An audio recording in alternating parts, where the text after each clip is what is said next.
Well, I think we can start already. Well, ladies and gentlemen, good afternoon in Korea and good morning in Spain. I welcome you to the Madrid International Arbitration Center, or MIAC, and the Korean Commercial Arbitration Board International, KCAB International webinar called The Influence of Civil Law Jurisdictions and Their Businesses' Cultures on International Arbitration Practice. My name is Peter Barna, and I'm pleased to be your MC today. Thank you all for taking this time to join us and discuss the differences and similarities of these two jurisdictions and cultures when it comes to international arbitration practice. We will begin with a welcome address and introduction by Mr. José Antonio Caínzos, who is the president of the Madrid International Arbitration Center, MIAC. Mr. Caínzos, please, the floor is yours. Thank you. Good morning, ladies and gentlemen, dear all. First of all, I would like to thank every one of you for joining us today in this interesting event about the arbitration practice in the two concurring jurisdictions, South Korea and Spain. The event today will be focused on discussing the similarities and differences, new trends and notable developments of international arbitration, aspects all of great interest. As president of the Madrid International Arbitration Center, and on its behalf, I would sincerely thank the Korean Commercial Arbitration Board for co-organizing this webinar with us, especially to Sue, Secretary General of KCAB International, for all your effort and time. I would also like to thank our speakers, Lucia, Enrique, Hyun-Jang, and Javier, for accepting our invitation to participate in today's event. It's a great pleasure to count on your participation. I personally consider this event as the stone that represents only the beginning of a fruitful and long-standing relationship between KCAB and MIAC, two innovative arbitral institutions for international dispute resolution, which focus on providing independent, transparent, and efficient dispute resolution services. Thus, I must say that MIAC is thrilled to be able to collaborate actively with KCAB, the arbitral reference in its jurisdiction, well known for its good practices and positive development. On top of the institutional relationship, both countries' legal systems are based on a civil law system, which operates as a disputed link for the two jurisdictions, the two institutions, and all the arbitration practitioners of South Korea and Spain. Because of the prior, I want to encourage all colleagues interested in arbitration to get connect with the practitioners of other jurisdictions in order to explore its particularities and identify all the similarities of the two legal systems and the effects on the arbitration practice, which will come to a surprise to many, despite how far we are from each other geographically. All that being said, I finalize thanking you all again for being with us today, and I hope you enjoy the event and take advantage of this impressive panel. Thank you very much. Thank you, Mr. Caínzos, for your welcome and kind words. We will next have the introduction or welcome address by Ms. Soo-Hyun Lim, Secretary General of the Korean Commercial Arbitration Board International, or KCAB International. Ms. Hyun Lim, please. Thank you, Peter. And buenos días y bienvenidos a todos. 여러분 안녕하세요. 반갑습니다. It is a pleasure as the Secretary General of KCAB International to give these opening remarks to the first joint webinar co-hosted by the Madrid International Arbitration Center and the Korean Commercial Arbitration Board. In this webinar, we hope to bring together the international arbitration communities of Spain and Korea closer together through a discussion among a group of panelists who have been selected because of their ties to both regions. It is these sort of ties that we hope to nurture in the future, starting with the webinar of today. Since establishing diplomatic ties in 1950, Korea is now Spain's third largest market in Asia, with bilateral trade having reached 5.3 billion euros in 2018-19. Korea is also the third biggest source of Asian tourists for Spain, sending some 630,000 tourists in 2019. The two jurisdictions, as mentioned earlier by the president of MIAC, the two jurisdictions also share similar legal traditions in that both countries have a civil law tradition. Despite the potential closeness of the two jurisdictions, most of the interaction between the two in the field of international dispute have so far been done indirectly and through intermediaries, so to speak. Korean companies are avid users of international arbitrations, and many of the high-value cases at global institutions such as the ICC, LCIA, the Singapore International Arbitration Center, etc., involve Korean interests. I understand Spanish companies are also very active in the field of arbitration. So because of this background, if currently a dispute arises between companies in East Asia like Korea and a company in Spain or Latin America, it is more likely that they will resolve these disputes in the forum of these older and more established institutions. And in these forums, regardless of the legal traditions that they are more familiar with, companies of both sides will likely deploy and employ procedural practices and tools which originate from common law jurisdictions under the common belief that this is the golden standard of international arbitration. This is something that can be improved in many ways. Thanks to the recent establishment of MIAC as an international arbitration center in Spain, there has been an increasing awareness and interest in expanding direct channels between Korea and Spain in the field of international arbitration. For example, one could consider either country as a seat for arbitration in cases or disputes between companies from both regions or the two regions. Another possibility is to share common information on the pool of experienced arbitrators who are based on either Spain or Korea, and so that the parties can choose arbitrators who understand and sympathize with the expectation of international parties who have civil law background in common. The specific projects that we hope to create to improve further collaboration between Korea and Spain's arbitration communities is something that we are still developing and we are still exploring. But I am confident that the more interaction we have among our members of both communities, the more promising and fruitful the search will be. I hope today's discussion will be one of those many fruitful searches. And without further ado, I will turn back to the MC. Thank you very much.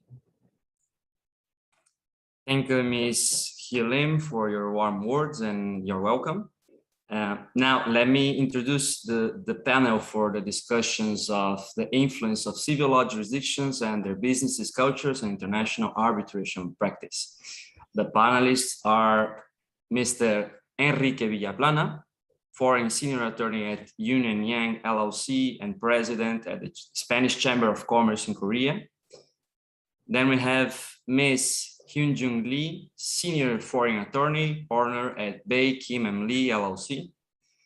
We also have Ms. Lucia Montes, senior associate at the International Arbitration Practice Group in Cuatro Casas, and Mr. Javier Diez Hochleitner, partner at José María Alonso Abogados and law professor at the Autonomous University of Madrid.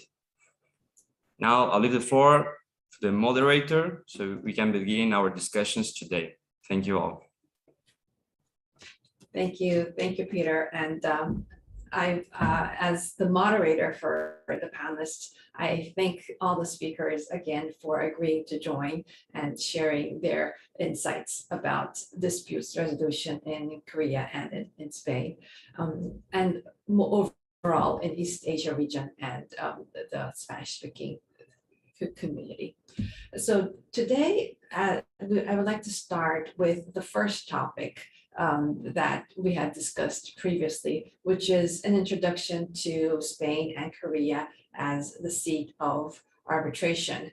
Many arbitration users know about the traditional arbitration hubs that have been in the field for a longer time, but for Koreans, Spain might still feel unknown, and vice versa for Spain, Korea might still be an unknown jurisdiction. So I'd like to first invite Lucia to discuss more or less the legal structure of how arbitration is considered and dealt in a legal perspective from the perspective of Spain. And then later I will ask Hyunjung to draw parallels or compare that with Korea. So first I'd like to invite Lucia to talk about the legal infrastructure of arbitration law in Spain, please.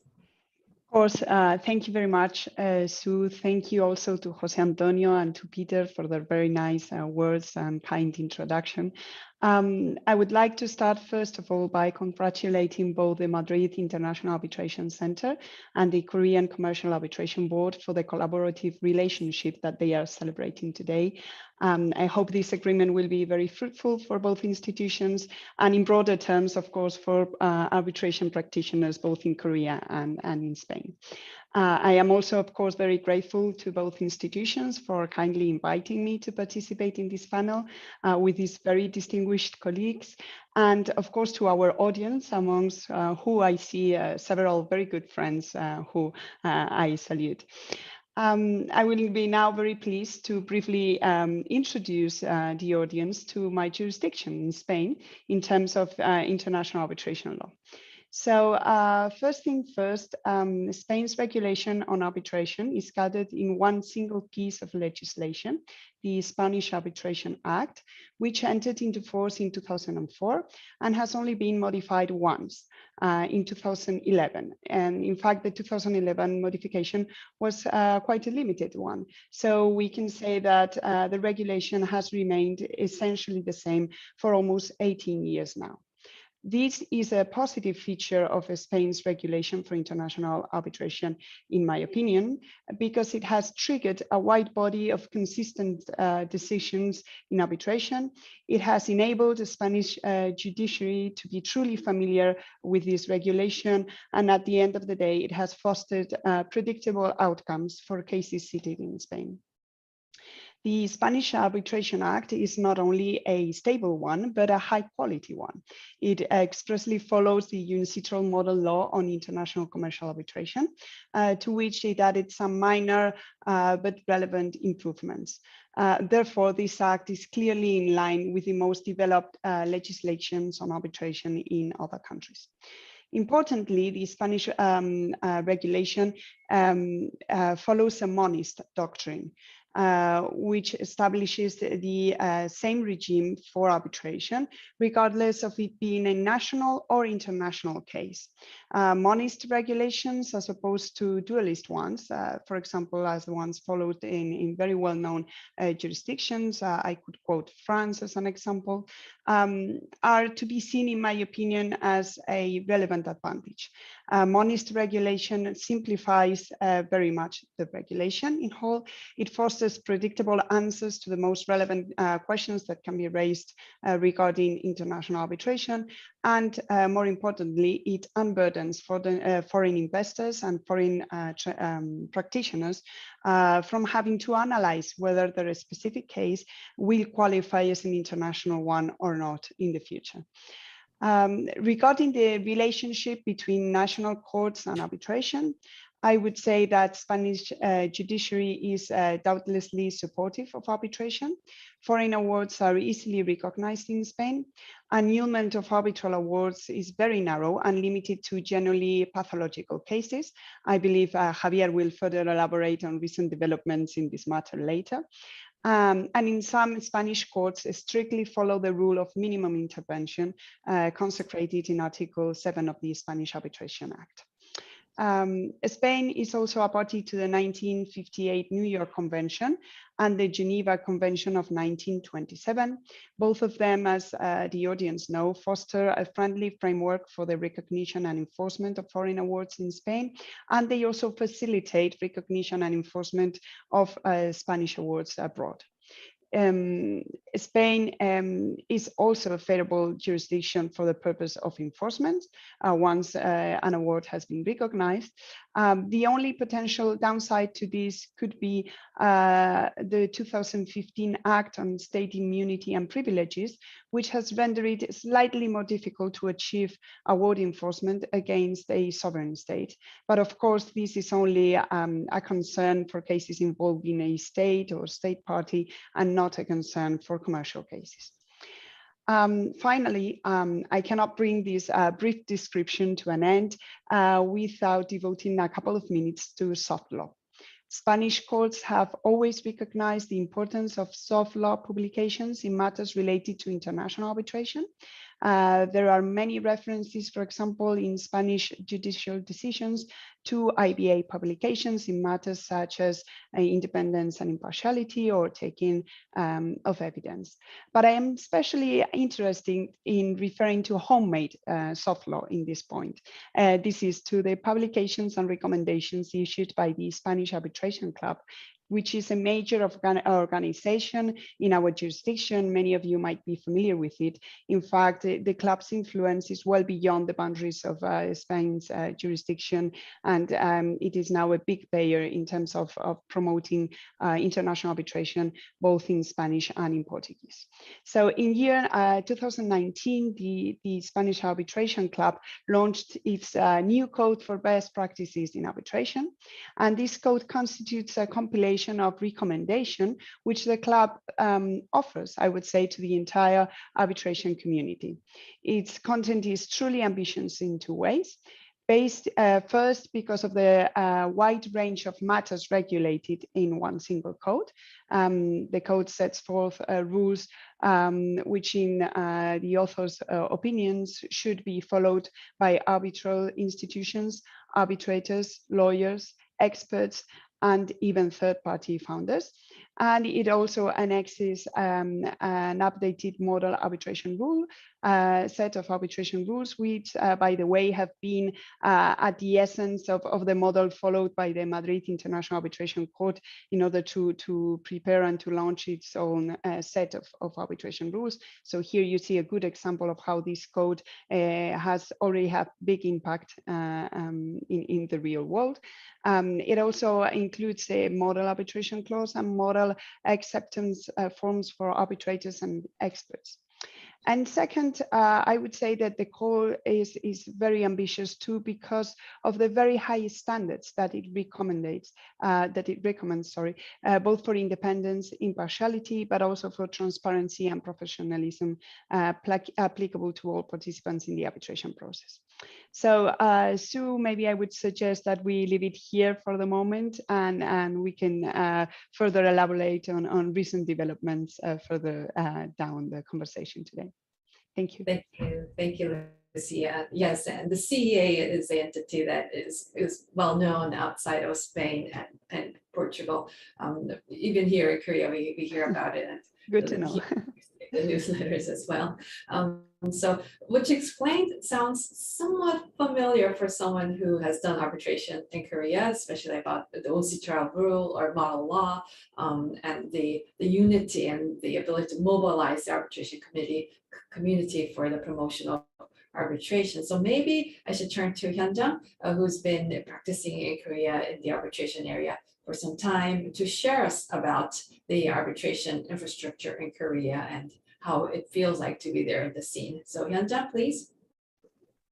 Thank you so much, Sian. I also want to join Lucia in thanking the invitation to this eminent panel and congratulating both institutions in starting this collaboration, which I hope is the first step to increased and closer cooperation also in the arbitration community. And as Sian was already mentioning, there is already a lot of investment and commercial business going on between the two countries. So perhaps not the best remark, but us as arbitration practitioners, with increased business transactions, there is of course increased need for lawyers and for dispute resolution. So that one thing, would lead for next. In any case, as Jose Antonio Gainzos also mentioned, although both countries are quite far apart geographically, actually it is not very far apart in terms of arbitration infrastructure and framework.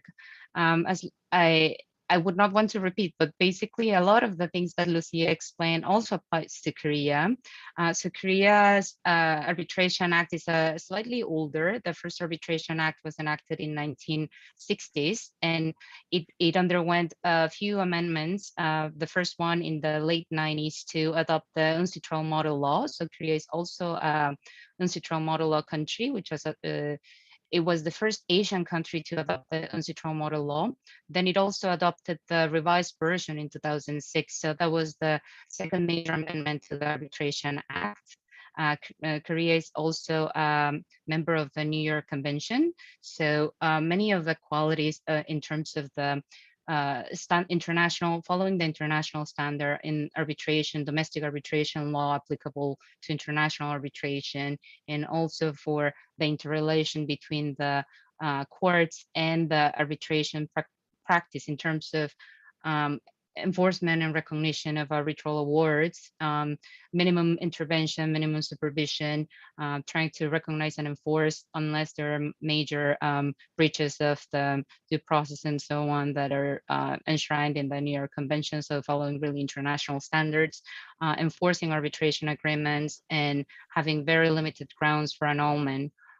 So all those things resonate in the Korean arbitration practice as well.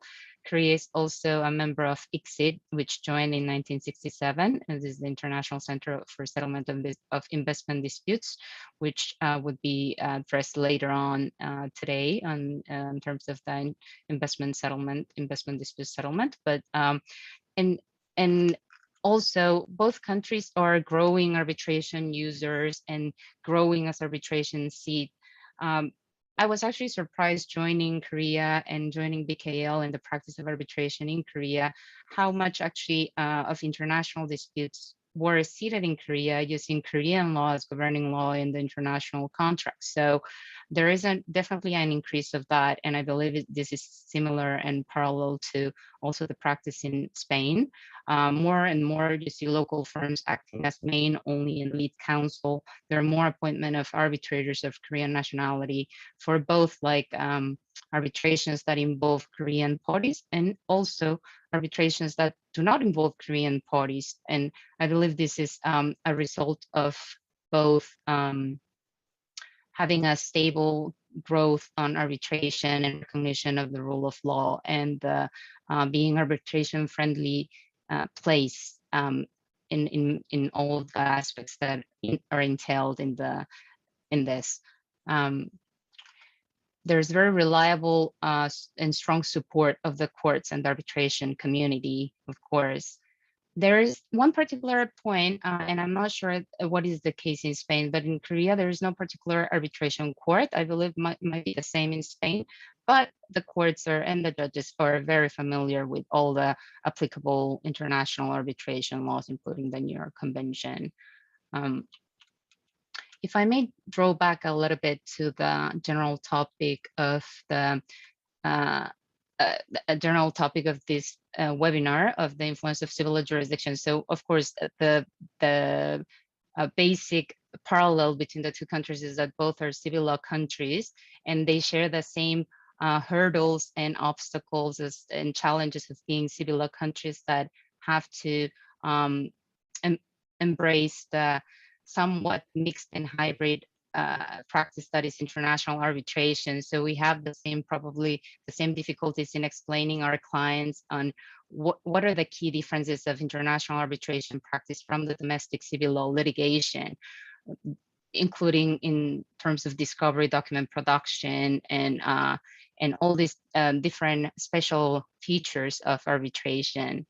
And I think I may be running a little bit short of time, so perhaps I will leave some of the more particular details to Q&A sessions if they're interested in knowing more about this. All right, thank you. Thank you, Hyun-Jung, so much for this. After listening to both you and Lucia, it seems like both jurisdictions are fully matured arbitration friendly jurisdictions. All we have to add there is more disputes that are being overseen by either arbitration systems or legal acts in either jurisdiction. So the relevant question there, I guess, is how frequent are legal disputes, if there are any, and if there are those legal disputes, what type of transactions they come from, and how are they usually resolved? So that takes us to the next topic. And for this, we've actually tapped a speaker from Korea, from another Korean firm, who just by looking at the gallery may not look like a Korean speaker, but we have Enrique, who works with Yoon and Yang, a major firm here in Korea, who's seen a lot of action on between both regions. So Enrique, could you tell us about what type of transactions you usually see when conversing with your clients, and what type of disputes and how they're generally resolved? So the floor is yours.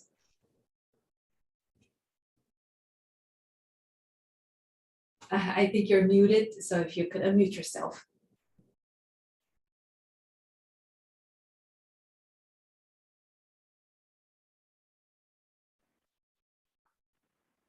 Yep, that's it. Sorry, had to reinitiate the sound. Well, thank you, Serhion, for giving me the chance to talk on behalf of a Korean firm. Thank you, Jose Antonio, and both institutions for this collaboration and the organization of this webinar. And also thank you for the distinguished panelist colleagues we have today here. I would like to talk about this topic, Sohyun, but I would like to add another perspective. When we talk about Korea and Spain, we are, delivering one missing region, which is, I think, based on my experience, that it's not recent. It's a trend that came over the last maybe 10 years, but it's an interesting question to deal with. But first, to talk about Asia, about arbitration, and about Latin America, because I leave the field of Spain and Korea to Hyun-Jung and to Lucia. I would like just to mention some of the main trends in corporate arbitration. And for that, we need to take first into account that increasingly parties based in Asia are selecting a seat of arbitration in Asia rather than looking to historic centers such as London or Paris. From our side, we have seen an increase in disputes arising from insolvency proceedings following the global financial turmoil of recent years. And at the same time, we have also seen an upswing in the number of clients seeking advice on possible claims against states arising under bilateral investment treaties. Also here continues to be work driven by disputes and litigation relating to the sale of financial products, investigations arising from increased regulatory oversight, labor disputes, and of course, breach of contract matters. Actually, there has been a dramatic growth in international commercial arbitration in Asia, and a rise in the number of cases administered by arbitral institutions based in Asia. More recently, as Asian economies rebound quicker from the last financial crisis, it has caused a surge in exports and outbound investment, but also claims originated within the pandemic, which has led to greater appreciation of the value of arbitration clauses in contracts. So as Asian economies slowly recover, companies are likely to arbitrate the dispute as opposed to 10 years ago, when parties were interested in a quick settlement due to the time and cost involved. So to see which is the origin, the parallels of the investment business relationship between Asia and Latin America, we need to go back a little bit to the history from the international perspective. international investment law has been, as people may know, has been dominated by capital exporting countries in Western Europe and North America mainly.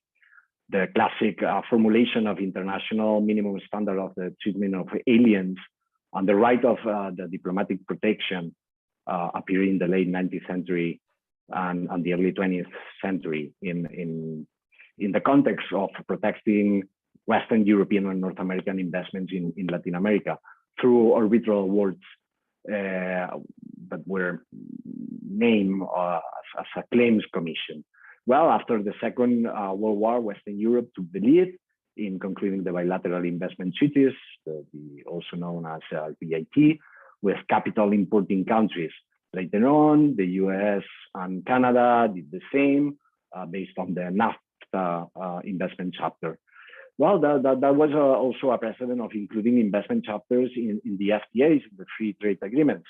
Actually, Western Europe and America has also been active players in investor-state dispute settlements, which is known with ISDS. While in contrast, Asia has largely been rule takers in international investment law. And although the first BIT was concluded by Pakistan and the first BIT-based arbitration took place between a Hong Kong company and Sri Lanka, many countries in Asia have not been active in concluding BITs or an FTAs with investment chapters. Asian countries have also kept a low profile in ISDS, both as a claimants and as respondents. Well, the geography of international investment law has, however, started to change during the past decade, and Asia countries have come to actively develop their networks of BIT and FTAs, being Korea, China, and India the most active in that. Years ago, Asia has been actively engaged in the regional rulemaking in international investment law. We have the Asian Comprehensive Investment Agreement, or the China-Japan-Korea Trilateral Investment Agreement, or the investment chapter included in the TPP. And those are notable examples. There is no to say that the changing landscape of international investment law in Asia raises a number of questions to be seriously dealt with. On the other side, about Latin America, I think that there is no opposition in saying that the economic and political interest of Asian countries in the Ibero-American region has been incessantly growing in recent years. So, for example, the investments of Japan and Korea in the region have also become more relevant. Chinese investments are growing faster, but the stock of Japanese investments is still much bigger. China is still focusing on securing energy and raw materials for their industry. And although there is room for diversification in areas such as agricultural products and infrastructure. With very similar origins, Japanese investments are highly diversified nowadays, with a clear focus in services. And meanwhile, the Korean investments in Ibero-America are rather diversified with predominance of manufacturers. It's clear that China is moving towards more liberal mechanisms for the settlement of investment disputes in order to grant legal protection to its investments abroad, as its role as a capital exporter consolidates. I mean, on their side, Japan and Korea, yes, also received huge amounts of foreign capital from abroad, but they became net capital exporters in the 80s and 90s. Another circumstance that we need to take into account is that China made the general ICS-ID convention, which is the reservation to the Washington Convention, sorry. And that increases the scope of arbitrable disputes through a huge amount of bilateral and regional treaties with very different degrees of liberalization compromises.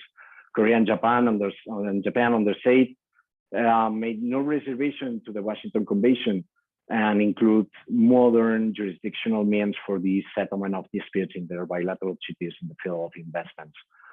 Well, the three nations of Far East Asia have developed mechanisms for the facilitation of investments and obviously for the avoidance of disputes. And the origin for these non-litigation mechanisms in the field of investments, some people ask me about if they could be found in the Confucian tradition, but I think that in fact, similar proposals have emerged in countries that do not share this cultural heritage, right? For example, Brazil. Unlike in Latin America, where political tensions coexist nowadays among supporters and detractors of solving disputes in international jurisdiction forums, well, among Far East Asian countries, there is no hesitation about the need of international jurisdiction mechanisms for dispute settlement as a means of last resort, and the cooperation and facilitation methods are complementary, although of great importance to jurisdictional ones. The current political trend in Iberoamerica seems to be generally favorable to the protection of foreign investments, with exceptions such as Venezuela. But even I think that even in a cyclical conjuncture of political turmoil, contract-based arbitration is still possible. I think that the inclusion of survival provisions in bilateral treaties may also enable the use of treaty-based arbitration, even after the eventual denunciation of international treaties in the field of investments. So far, and this is a topic I leave on the table, there is no arbitration chamber clearly specialized in the administration of investment disputes between Asia and Latin America. Arbitration institutions such as KCAB, I think that should aim at administering these disputes. And the second issue is that I think that an arbitration chamber located in a third country with good relations with both regions, such as Spain, could be an additional warranty of neutrality for that. So I trigger everybody to push to that side. Thank you. Thank you very much. It's interesting to note the overview of how the dispute or the trend of the disputes among investors that are inbound and both outbound in Asia have developed over the years. And I noticed, as I was listening to you, I was reminded that although commercial arbitration has been around for a long time and merchants have been using it throughout the years, it is with the introduction of treaty arbitration, which involves governments, that sparks the general interest of arbitration overall, and it actually educates the general public on what arbitration is, and it indirectly encourages people to think about arbitration as an alternative dispute resolution method. And I think that's a very nice transition to the next topic under this general topic, which is how is the trend and how is arbitration being perceived in Spain, and how do you compare how it was perceived 10 or 20 years ago as now? And since this is a topic on Spain, I'll invite Javier to talk about the trend in dispute resolution and the growing interest in arbitration as perceived in Spain. Javier, please.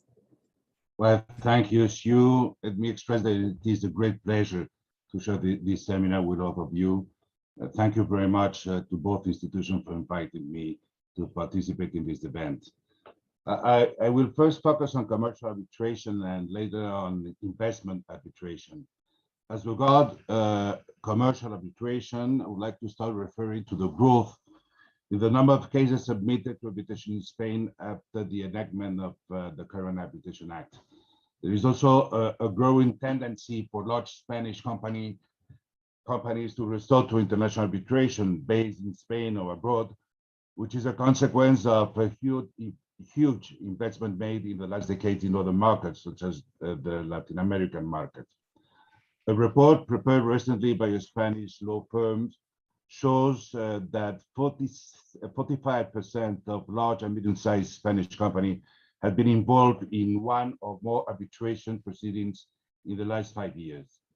With regard to arbitration based in Spain, a report from the Spanish Judicial Council indicates that there were more than 1,200 cases of enforcement of awards to the national courts in 2017, compared to something more than 700 in 2009, excuse me. These figures do not include, of course, award voluntary enforced, which are the vast majority. The growing interest of Spanish companies in arbitration has also led to many forums, journals, or meetings on arbitration. Suffice it to mention the creation in 2005 of the Spanish Club of Arbitration, which with more than 1,300 members and 30 international chapters all around the world. Secondly, I have observed in recent years a tendency for arbitration proceedings in which Spanish companies are involved to gradually accept procedural rules that deviate from our civil law tradition. I should mention that it's common today to agree on a document production phase, on 2 rounds of briefs, on the requirement that witness statements be formulated in writing, or on cross-examination in hearings. Thirdly, I would like to mention that the most important Spanish arbitration courts increasingly deal with international arbitration and aim to attract more international cases. This is why the Madrid International Arbitration Center was recently created by agreement between the Spanish Court of Arbitration, the Civil and Commercial Court of Madrid, and the Madrid Court of Arbitration. All these institutions bring together through MIAC the experience in administrating international arbitrations. Concerning international investment arbitration, I will refer to 3 topics. First, the end of intra-European Union investment arbitrations. Second, the increase of arbitration proceedings against Spain. And third, the new free trade agreements concluded by the European Union. With regard to the end of intra-European Union investment arbitrations, in 2008, the European Court of Justice rendered its judgment in the ADMEA case. The court ruled that investment arbitration based on intra-European Union BITs are incompatible with European Union law, insofar as they affect disputes governed by European Union law and the powers of the European Court itself. As a result of ADMEA, in May 2020, Spain signed a treaty with the other member states according to terminate all BITs applicable between them. However, Spain maintains more than 60 BITs, including a BIT with Korea. All of these BITs follow the classic OECD model. Moreover, it is worth highlighting a clear increase in the number of claims filed by Spanish investors based on these BITs, mainly against Latin American states. Suffice it to mention that since 2010, 42 requests for arbitration by Spanish investors have been submitted only to ICSID. Concerning the increase of arbitration against Spain, I should mention that until 2012, only 2 requests for arbitration were filed against Spain. However, since 2012 and to date, more than 50 arbitration requests have been filed, all of them based on the Energy Charter Treaty, except for 1. In total, the claims amount to about 10,000 million euros. All these arbitrations are a consequence of various modifications to the promotion plan for renewable energy promulgated in 2000, which created a favorable investment regime for the sector, particularly in respect of tariff incentives. Following the global financial crisis of 2008, these incentives were largely withdrawn, provoking the presentation of the arbitration claims. As of March 2020, most of the arbitrations have resulted in awards against Spain, considering that the modification of the plan of 2000 breach the legitimate expectations of the investors and therefore their right to fair and equitable treatment. However, there are 6 hours favorable to Spain. Since the ACMEA judgment, the Spanish government, as well as the European Commission, which has intervened in numerous cases as amicus curiae, have been arguing that ACMEA doctrine should apply to arbitration with investors from other European Union states. Arbitral tribunals, ICSID annulments committees, and most national courts dealing with set-aside proceedings have either not considered to be bound by ACMEA, or have considered that it does not apply to the Energy Charter Treaty, a multilateral treaty, as you know, to which both the European Union and its member states are party. However, on September 2, the European Court issued a judgment as a consequence of a preliminary ruling by the Cour d'appel de Paris, in which it states that Article 26 of the Energy Charter Treaty must be interpreted as not being applicable to disputes between an investor of one member state and another member state. We must now wait and see what impact this ruling will have on the ongoing arbitration against Spain. And finally, 2 words regarding the new free trade agreements concluded by the European Union. In recent years, the European Union has launched negotiations with several countries to conclude free trade agreements, which include chapters on investment protection, which provide for investment arbitration. In the case of investors of the other party, these agreements provide for the possibility that claims may be filed either against the European Union or against member states, depending on whether the challenge measures were enacted by the European Union or the member states. The conclusion of this new free trade agreement is due to the Lisbon Treaty, which gave the European Union exclusive competence to conclude investment protection agreements with third countries. To date, the European Union has concluded new free trade agreement with Canada, Singapore, and Vietnam, which replaces the BITs previously entered by the member states with these third countries. The BITs entered into by member states with other third countries will remain in force until they are replaced by agreements entered by the European Union itself. I want to emphasize that these new agreements do not follow the traditional OECD model, but rather the US model of 2004, going even further in preventing or preserving the regulatory powers of the European Union and the states party, as well as in the matters such as transparency of the arbitration proceedings or treaty shopping. But that's what I wanted to express concerning the new trends in Spain on arbitration. Thank you. Thank you very much. Thank you for introducing a very hot topic in arbitration all around the world. I know it's a moving piece that many people are following, and it shows that arbitration is not it's not just still and stuck in what it was many years ago, but still it's a constantly changing and moving creature. So I think that takes us to the third topic that we had agreed to talk about, which is the developments of international arbitration. I know what we spoke about previously in this webinar relates to many of the notable developments, but I think it's worth talking about the topic in a manner that shows what the developments are from the legislative and the judiciary point of view, and also about the recent institutional developments in the field of arbitration. So maybe I can ask Lucia to come back and take us through what these recent developments are. Thank you. Yeah, thank you very much, Sue.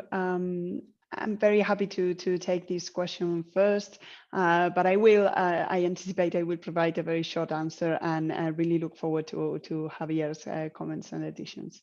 So in a nutshell, there are no recent legislative developments in our jurisdiction, And as I said before, I think this speaks well of the stability of the Spanish legal regime for arbitration. In terms of institutional developments, it is my opinion that we are here today witnessing the most relevant one, which is the creation of the Madrid International Arbitration Center. Spain has clearly met for many years now the conditions to become a first-class international arbitration seat, but we were also missing one single strong arbitration institution that foreign practitioners could identify as the leading country for the purpose of cases seated in Spain. And thanks to the merger of the international practice of the Spanish pre-existing more relevant arbitral institution, which has given birth to the MIAC, we now clearly have this item which was missing, and this is having a real impact in the development and international exposure of Madrid as a seat for international cases. And finally, in terms of judiciary decisions, we have witnessed a very relevant recent development regarding awards setting aside, on which I believe Javier is going to further elaborate soon. So I suggest that maybe we can pass the floor to him. Thank you. So Javier, if you could elaborate on the recent award or judgment. Well, thank you, Lucia. Thank you, Sue. Well, I'm going to refer to a recent ruling of the Spanish Constitutional Court of February this year concerning the interpretation that must be made of the concept of public order as a ground for the setting aside of awards.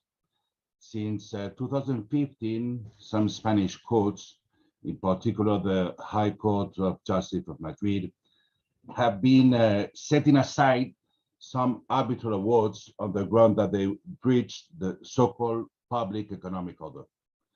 Public economic order would refer to certain basic rules and principles of contract law, such as bona fide, in cases needed of a particular protection. Based on this doctrine, the High Court of Madrid issued several judgments since 2015, setting aside awards that did not consider null and void certain clauses contained in contracts entered with financial entities that were considered by the Court of Madrid as contrary to the principle of bona fide.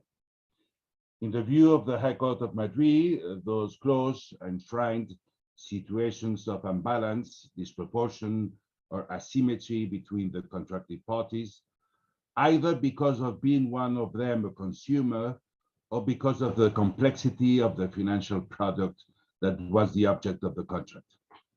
The judgment of the Constitutional Court, to which I refer, rejects this doctrine, considering that the action of setting aside of an award has a very limited content and that it does not allow a review of the merits of the case. In other words, that it does not permit reviewing the facts and the law applied to the case.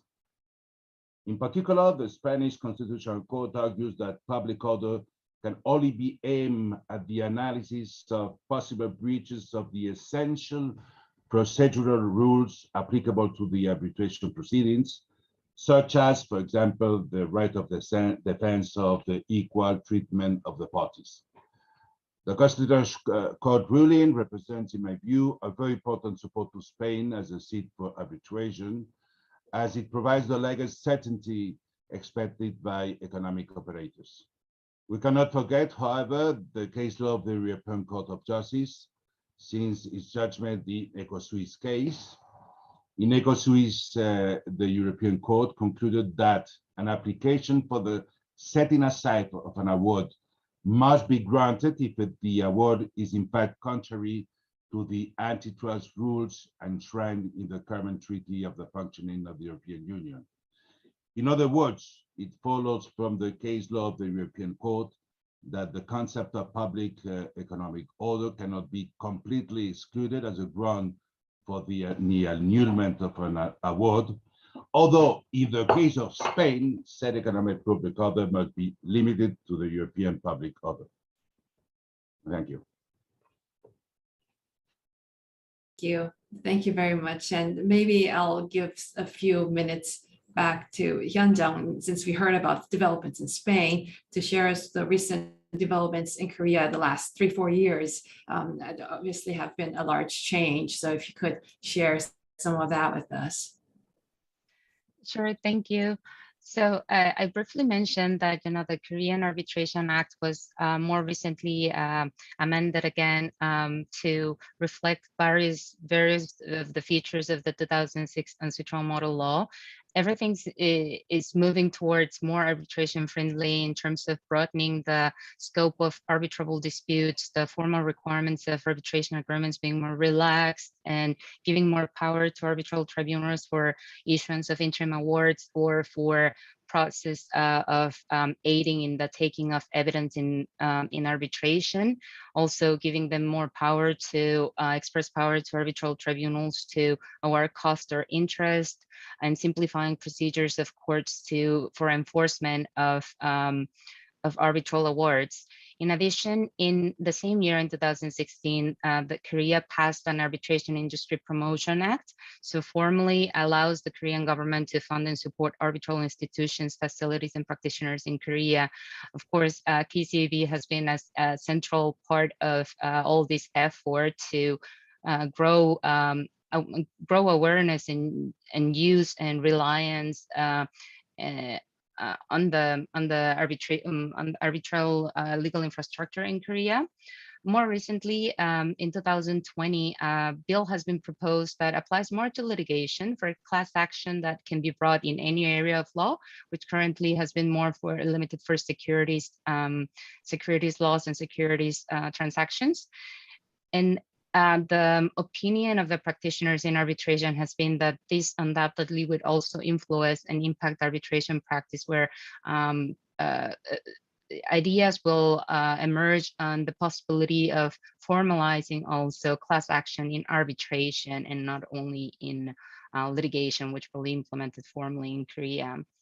In addition, of course, we are all very aware of the ongoing still COVID pandemic, and Korea has not been foreign to that. And many of the hearings and everything have been turned to virtual, and it has been implemented very well. And at la par of all the other international arbitration institutions, I believe that KCAB has adopted also new rules that reflect emergency arbitration, expedited procedure in international arbitration. So we're progressing hand in hand with all the trends and standards of international arbitration.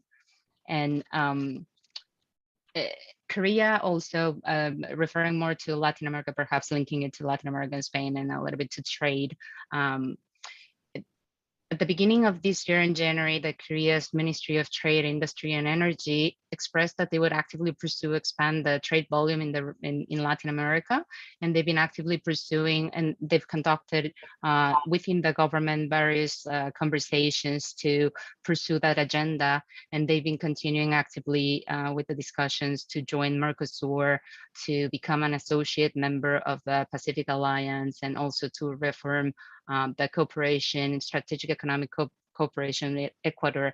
And this is in addition to the various FTAs already in place with various Latin American countries like Chile, Peru, Colombia, Central America, and of course there is BITs with all of these different countries in the region, and also with Spain since almost 30 years ago, and the FTA with Europe. So with all of this, we will see more and more business going on across the borders. Thank you. And I think you made an excellent point about the government's will, or at least intent, to do whatever it can to help promote, increase the volume of trade between Latin America, Korea, Spanish-speaking countries, East Asia. So this, I guess, leads to my very last topic, which perhaps I might call back Enrique to talk about. So just freely,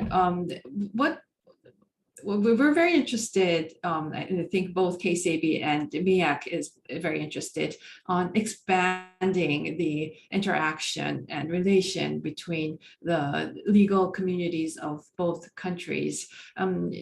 what would be your suggestion as to what we should focus on in the near future so that there's more going to and fro between the two countries? Would be interested to know. Thank you, Sohyun. Well, as I advanced before, I think there are 2 points based on what our colleague Hyun Jung was saying. Korea and Latin America, there is a long path way ahead of us, but we need to find out which is the best collaboration for getting those missing 2 points I already mentioned to solve them. I mean, there is no arbitration chamber specialized in investment relationships between Asia and Latin America. I think that this is a chance Korea has given the relationship between Spanish companies and Korean companies in those third countries. I think it's a good chance for Korea jointly with Spain to go in the same direction and to fulfill the needs in a region like Latin America, in which since years ago, the investments, obviously on behalf of Spain, but lately also Korea, throw the stone, kick off the course. And well, even though Chinese companies are already in Latin America, I think that there is enough room for Korea as well to get investments, make investments there. And then, of course, it's an opportunity for the two institutions to get on the top to deal with the potential disputes between the companies of the two regions. Thank you so much. I don't see any questions raised in the Q&A chat box. I think the speakers have been so eloquent that the curiosity has been satiated by most listeners. But we invite anyone who's been listening or who hears this webinar later on and recording to send either KCAB or MIAC any questions you may have about the contents of this webinar. So I know I'm very conscious of the time. We have already reached the scheduled time for this webinar. So for now, I'll turn back to the MC of our webinar to say, I guess, to send everybody off. All right, thank you. Thank you, and I think that concludes the webinar, the influence of civil law jurisdictions and their businesses' cultures on international arbitration practice. I thank you, the panelists and the moderator, especially for the insightful panel discussion. I thank you for the organizers, MIAC and KCAB International, and a big thank you for all of you that followed us today. I hope you all have enjoyed these discussions as much as I did. And well, if you need more information about the organizers of this webinar, MIAC and KCAB International, I invite you to visit their websites, which are madridarb.com and kcabinternational.or.kr. So thank you all, and I hope you have a great day. Thank you. Thank you. Thank you very much. Bye. Thank you so much. Goodbye. Thank you. Thank you. Bye.